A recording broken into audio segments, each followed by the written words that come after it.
Hello students, so this is literature sample paper number 2, the 100 dresses part 1. In this session, I am going to explain you and discuss with you the questions based on assertion, fact and opinion, statements and then verbal, reasoning, vocabulary, etc. related questions. Vocabulary related questions. Okay, so without wasting much time, let us start our class, Birds of Wisdom. So, the story, The 100 Dresses, deals with the theme of discrimination between dash society. Choose the appropriate option or options. Natives and immigrant, affluent and unprivileged, literate and illiterate, artistic and non-artistic. So, the story The 100 Dresses deals with the theme of, yes obviously, natives and immigrants, American and polish लोगों के बीच की जो society है उनमें कहीं ना कहीं यहाँ पर डिस्क्रिमिनेशन दिखाया गया है. ठीक है, तो this statement is true. Affluent and unprivileged people, yes of course, affluent and unprivileged लोगों के बीच की भी ये दूरी को, ये डिस्क्रिमिनेशन को दिखाया गया है. Rich persons and unprivileged person जो कि वेल टू डू, ज़्यादा वेल टू डू फैमिली से बिलोंग नहीं करते हैं या फिर बहुत ज़्यादा पुअर फैमिली से बिलोंग करते हैं, तो यस ऑफ कोर्स ये डिस्क्रिमिनेशन भी शो किया गया है. लिटरेट एंड इलिटरेट, यहाँ पर लिटरेट और इलिटरेट के बीच में ऐसा कुछ भी डिस्क्रिमिनेशन नहीं दिखाया गया है. इसी तरीके से आर्टिस्टिक एंड नॉन आर्टिस्टिक, हाँ आर्ट की बात तो हो रही है लेकिन यहाँ पर ऐसा कोई डिस्क्रिमिनेशन नहीं दिखाया गया है आर्टिस्टिक या नॉन आर्टिस्टिक सोसाइटी के बीच में. Okay, so our options 1 and 2 options are correct. So 2 and 3 is not correct. Option number B is absolutely correct. Then comes second question, question number 2. Peggy and Maddie, who sat down front with other children, who didn't track in a whole lot of mud. So there is a line when the author was introducing us with Peggy and Maddie and he was telling us that both of them used to sit with the students who were good at studies, who used to get good marks and who didn't track in a whole lot of mud. Who didn't track in a whole lot of mud refers to the students who were affluent and studious, who did not belong to affluent families, used to play in mud, who were not good at studies. तो यहाँ पर story के starting में बताया गया है कि room number 13 के कॉर्नर में वो स्टूडेंट्स बैठा करते थे जो कि मोस्टली क्या है, जिनके जो पैर वगैरह होते थे बहुत गंदे होते थे, मिट्टी से सने हुए होते थे, है ना, और इस तरीके से और बहुत ज़्यादा शोर करते थे जो कि स्टडी में बहुत अच्छे नहीं होते थे, जिनके अच्छे मार्क्स नहीं आते थे. ठीक है, तो यहाँ पर इसके जस्ट अपोजिट बात हो रही है कि ये फ्रंट बेंचर्स की बात हो रही है कि फ्रंट बेंच पर कौन बैठते थे जो कि who used to belong well to do families and studious. So this sentence is correct. Who did not belong to affluent families, नहीं, जो affluent family को belong नहीं करते थे वो पीछे बैठते थे. Used to play in mud, नहीं, ये लोग मड में नहीं खेला करते थे. यहाँ पर मिस, यहाँ पर शो नहीं किया गया है. Who were not good at studies, no, they were good at studies. So option number A will be correct one. The corner of the room number 13 was famous for studious students, roars of laughter, affluent family students. तो अब यहाँ पर ये पूछा गया room number 13 जो है उसका जो कॉर्नर था वो किस लिए फेमस था. क्या वहाँ पर स्टूडियस स्टूडेंट बैठते थे या फिर वहाँ से बहुत ज़्यादा हंसने की बहुत ज़्यादा आवाज़ें आती थी. Affluent families, well to do family को बिलोंग करने वाले स्टूडेंट्स बैठते थे, या फिर scuffing of feet, roars of laughter, funny talking, dirt on the floor. यानी यहाँ पर ये पूछ रहे हैं कि क्या प्रूफ है, यानी corner of the room number 13 was famous for, किस वजह से वो फेमस था रूम नंबर 13 का जो कॉर्नर था. Scuffing of feet, diligent students, dirt on the floor, good artist. dirt on the floor, good artist, roar of laughter and native students. तो अब यहाँ पर रूम नंबर 13 में मोस्टली नेटिव स्टूडेंट्स थे या नहीं थे अब तो क्लियर नहीं किया गया है, लेकिन हाँ वहाँ पर हंसने की बहुत आवाज़ें आती थी। गुड आर्टिस्ट थे कि नहीं ये क्लियर नहीं किया गया है। हाँ, ज़मीन पर बहुत ज़्यादा धूल मिट्टी हुआ करती थी। Scuffing of the feet, scuffing of the feet हुआ करती थी। वो लोग जोर जोर से पैरों की आवाज करके जमीन पर बहुत ज्यादा शोर किया करते थे। ठीक है, एक ऑप्शन ठीक है। डिलीजेंट स्टूडेंट्स, मेहनती स्टूडेंट्स थे। यहाँ पर ये इसके बारे में कुछ इंट्रोड्यूस नहीं किया गया है। मोस्टली ये बताया गया है कि वहाँ पर वो स्टूडेंट्स पढ़ते थे जिनके मार्क्स कम आते थे। डर्ट ऑन द फ्लोर, ये करेक्ट है। गुड आर्टिस्ट नहीं, यहाँ पर इसकी कोई बात नहीं की गई है। इसकी scuffing of the feet, yes. Roars of the laughter, yes. Funny talking, yes, वो बहुत हंसी मजाक किया करते थे। Dirt on the floor, yes of course. Studious students, no. Roar of the laughter, yes. Affluent family students, no. So यहाँ पर option number B जो है वो बिल्कुल करेक्ट है। Okay, so the corner of the room number 13 was famous for scuffing of the feet, roars of laughter, funny talking and dirt on the floor. So option number B is correct. Select the most appropriate answer for first and second. Wanda was quiet and rarely said anything. Wanda sat in the corner of room number 13. Okay, so now this is assertion based question. Select the most appropriate answer for 1 and 2. Wanda जो थी वो बहुत शांत रहती थी और किसी से भी ज्यादा बात नहीं करती थी। वांडा रूम नंबर 13 के कॉर्नर में बैठा करती थी।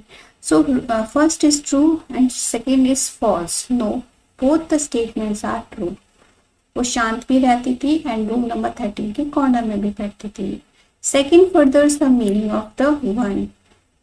क्या वांडा रूम नंबर 13 में इसलिए बैठती थी कि वो बहुत शांत गर्ल थी, वो बहुत क्वाइट गर्ल थी और किसी से बात नहीं करती थी? No, first and second both are false. No, both are true. Both 1 and 2 have their own separate causes. Yes, of course, both 1 and 2 have their own separate causes. This is absolutely true. Both the sentences are not interlinked with each other. Means दोनों ही जो statements हैं उनके अपने अपने causes हैं। Wanda बहुत ही शांत girl थी। वो किस लिए शांत गर्ल थी किसी को नहीं पता, ठीक है। और वो रूम नंबर 13 में बैठा करती थी, ये भी बिल्कुल ठीक है। वो उसे क्यों बिठाया गया था? ऑब्वियसली जो उसके पैर जो थे वो मिट्टी से सने रहते थे, तो इसी वजह से उसे बिठाया गया था। तो ये उसका रीजन है। वो शांत क्यों रहती थी इसका रीजन नहीं बताया गया है, तो जो भी है वो अलग कोई रीजन है। तो इसी वजह से option number D will be correct. Both 1 and 2 have their own separate causes. Then question number 5. Sometimes she twisted her mouth into a crooked sort of smile, but that was all. What does her such a special smile not suggest for? She hated the people around her and didn't wish to talk to them. She wanted to laugh aloud, but she couldn't as she was shy and quiet girl. She loved the people around her, but didn't dare to talk to them, or she also wished to be part of them somewhere. Now see, sometimes she twisted her mouth into a crooked sort of smile. A crooked sort of smile क्या होती है कि जैसे जो एक तरफ से lips से थोड़ी सी हम कह सकते हैं इसे थोड़ी सी क्या तिरछी सी स्माइल होती है ना, जो वन साइडेड लिप्स से, और थोड़ा सा जो हमारा ये जो लिप्स है वो ओपन भी रहते हैं और थोड़ी सी स्माइल करते हैं, ठीक है। तो लेकिन एक साइड की हम कह सकते हैं जो कर्विंग थोड़ा सा ज्यादा होता है, ठीक है। तो अब यहाँ पर जो ऑथर है ये पूछ रहे हैं इनडायरेक्टली, यानी कि she used to be quiet but sometimes only occasionally she used to give crooked sort of smile, है ना। तो what does her such a special smile not suggest for? यानी कि वो इस तरह से जब स्माइल करती थी उसका क्या मीनिंग नहीं था। She hated the people around her and didn't wish to talk to them. No, it is absolutely incorrect. She did not hate any person. She wanted to laugh aloud, but she couldn't as she was shy and quite girl. Obviously, जब class में जैसे कोई new student आता है, उसे आपका ज़्यादा introduction नहीं है या फिर आप किसी को नहीं जानते हैं तो कॉर्नर में शांति से बैठा रहता है, लेकिन उसका क्या कहना चाहिए, उसकी वो ऑब्जर्व सभी को करता रहता है, सभी की बातों को ध्यान से सुनता है ना, and somewhere he or she wants to indulge with them. Okay, now it depends on the person to person, what kind of personality the person is having. The person is very quiet or the person is very naughty. Okay, तो जैसे naughty students हैं या फिर outspoken हैं, हमारे जो extrovert हैं तो जल्दी ही घुल मिल जाते हैं, है ना। हर कोई फ्रेंडशिप करना चाहता है, हर कोई दोस्त बनाना चाहता है, लेकिन क्या होता है जो इंट्रोवर्ट होते हैं उनको ओपन होने में थोड़ा टाइम लगता है, ठीक है। तो ऑब्वियसली क्योंकि वो बहुत ही शाय एंड शांत गर्ल थी तो इस वजह से वो भी जोर जोर से उनकी तरह हंसना चाहती थी, बट वो नहीं हंसती थी, लेकिन उनकी बातों को सुनकर वो एंजॉय करती थी somewhere. She loved the people around her but didn't dare to talk to them. उसको अपने चारों तरफ के जो लोग थे यानी उनके जो फ्रेंड्स थे वो उससे पसंद थे, लेकिन उसके अंदर इतनी हिम्मत नहीं थी क्योंकि क्वाइट रहती थी, तो इस वजह से वो उनसे बात नहीं कर पाती थी, बट सिर्फ वो स्माइल कर देती थी कभी कभी। She also wished to be part of them somewhere, कहीं ना कहीं उसके मन में भी ये इच्छा थी कि मैं भी अपने इस फ्रेंड्स ग्रुप का पार्ट बनूं, लेकिन वो पॉलिश गर्ल थी तो और उसको कोई लोग ज़्यादा जानते भी नहीं थे, इसलिए ज़्यादा लोग उसके क्लोज नहीं आते थे, but obviously she wished to be part of them and it is very clear by the end of the story। जब वो पेंटिंग्स जो उसने बनाई हैं तो जो सारी की सारी जो गर्ल्स हैं जो उसको इरिटेट करती थी वो सारी की सारी गर्ल्स के लिए वो पेंटिंग्स बना के गई है, बिल्कुल वही ड्रेसेस की जो कि वो सारी गर्ल्स चाहती थी, बिल्कुल वैसी ही उनकी फेवरेट ड्रेसेस की, ठीक है। तो she also wished to be part of them somewhere, this is also true statement. So in this way we can say that statement 1 is incorrect. Question में क्या पूछा गया है? Not suggest for. So not statement 1 is correct answer. Next one. Peggy was the most popular girl in the school. She was pretty and had many pretty clothes. Select the suitable word from the extract to complete the following. Popular, amateur. Popular, amateur. The meaning of amateur would be a person who has entered into any field just a while ago or just few days back. Okay. You will get normally such kinds of questions in which you will have to observe both the questions, both the words very deeply. आपको ये समझना होगा both of the words are opposite of each other, both the words are synonyms of each other. Okay, कहीं दोनों word जो है एक दूसरे के सिमिलर तो नहीं है, कहीं एक दूसरे के अपोजिट तो नहीं है, या फिर कोई एक वर्ड को क्या है किसी भी एक we can say it is the one word of any long statement, इस तरीके से भी आ सकता है, कोई फ्रेज के रूप में आ सकता है, ठीक है। तो मोस्टली अपोजिट और सिमिलर वर्ड ही पूछते हैं, ठीक है, लेकिन उस तरह से भी आ सकते हैं, तो ध्यान दीजिएगा। तो अब हमको क्या ध्यान देना पड़ेगा कि फर्स्ट वर्ड जो है वो सेकेंड वर्ड का सिमिलर वर्ड है या फर्स्ट वर्ड जो है सेकेंड वर्ड का अपोजिट है, ठीक है। Both these words are opposite of each other. Okay, so now we will have to search out the opposite of plain. The opposite of plain.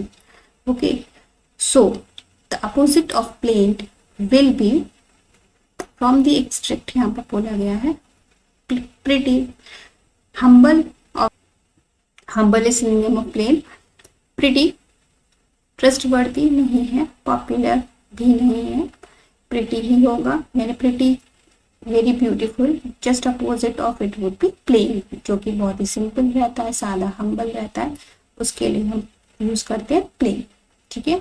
So option number B will be correct one. Then now this comes the choose the fact and opinion, fact and opinion based question. Student 1. Now suppose when teacher has announced about the result, when the teacher has announced the result, there are some of the students who are sitting over there and they are discussing with one another. Okay, so these are the statements of those students. Student 1. Wanda is the winner of the contest. But she, student second, but she cannot receive her prize as she is absent today.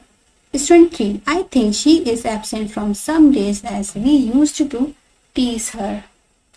Student 4. Yes, and I guess her dresses were really these paintings that she talked about. Now see, Wanda is the winner of the contest. It was fact because the teacher had announced about it. But she cannot receive her prize as she is absent today. Obviously, she was absent that day. So this is also fact. Okay, क्योंकि वो absent तो थी ही वो, इसी वजह से prize को नहीं पा पाई थी. I think she is absent from some days as we used to tease her. Now nobody knew exactly why she had been absent. So this is only an opinion. Okay, ये सिर्फ क्या है, सिर्फ एक ओपिनियन है. एक जो third student एक अपना ओपिनियन दे रहा है कि शायद वो इसीलिए आज एब्सेंट है या कुछ दिनों से एब्सेंट है क्योंकि हम उसको परेशान करते थे. But there is nothing fact behind this statement. Yes, and I guess, student number 4, yes, and I guess her dresses were really these paintings that she talked about. हाँ, मुझे भी ऐसा लगता है और मुझे ये भी लगता है कि ये पेंटिंग्स जो हैं ये वही ड्रेसेस है जिसके बारे में वो बात किया करती थी. ठीक है, यानी कि वो जिन ड्रेसेस के बारे में बात किया करती थी उसकी रियल ड्रेसेस नहीं थी, यही पेंटिंग्स थी. अब देखिए ये बात तो बिल्कुल सही है लेकिन इसके पीछे यहाँ पर कोई भी प्रूफ नहीं है. उनके पास कोई भी प्रूफ नहीं है, यहाँ पर कुछ भी फैक्ट नहीं है. हाँ, पेंटिंग्स वहाँ पर शो हो रही है लेकिन यहाँ पर ये बात प्रूफ नहीं हो रही है कि ये जो ड्रेसेस ये कि उसके पास 100 ड्रेसेस हैं या नहीं है.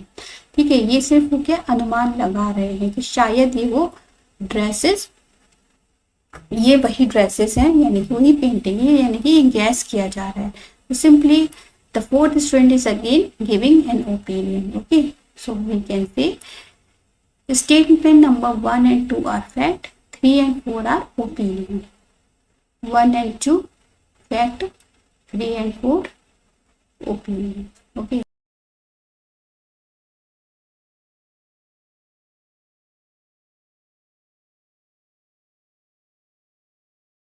What line here presents the most close visual image? Now see, visual image. Visual image simply when we read any story and when any scene is depicted automatically in front of our eyes, not in reality, but we start imagining that situation or that image or that scene as to as it was happened. Okay, that is called visual image. Okay, तो यहाँ पर ऐसा कौन सा statement है जो कि visual इस इमेज को क्लोजली शो करता है. ठीक है, सो nobody knew why Wanda exactly sat on the seat or sat on that seat. That means corner seat. The author is talking about corner seat. Nobody knew Wanda exactly why Wanda exactly sat on the seat. Sometimes she twisted her mouth into a crooked sort of smile, but that was all. Peggy and Maddie waited for Wanda to have fun. She sometimes wore somebody's hand-me-down clothes. अब यहाँ पर lightly लेंगे तो अपने क्या कहना चाहिए, सीधा सीधा अगर थोड़ा सा माइंड को अगर जोर देंगे तो सभी की अपने आप विजुअल इमेज बनेंगी. यहाँ पर लेकिन क्लोज इमेज यानी कि जिस जो लाइन को पढ़ते ही तुरंत हमारी आंखों के सामने विजुअलाइज होने लगे. ठीक है, तो यहाँ पर जो सेंटेंस स्टेटमेंट नंबर 2 है, sometime she twisted her mouth it crooked sort of smile. Now when the author is speaking this line or writing this line and when we are reading this line automatically that image of a crooked smile is visualized before us, we start imagining what kind of crooked sort of a smile that is. Means if you don't know, and if you know, so you instantly start imagining that the person was given, what kind of smile the person is exactly giving and how he or she might look like. Okay, तो यहाँ पर automatically एक visual image present हो रही है grouped sort of smile की. So this sentence is correct one. Okay students, so this is the end of this session.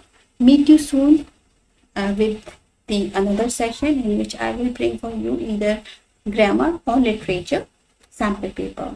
Till then, goodbye and keep on making revision of all the old sample papers. Till then, goodbye. Happy learning.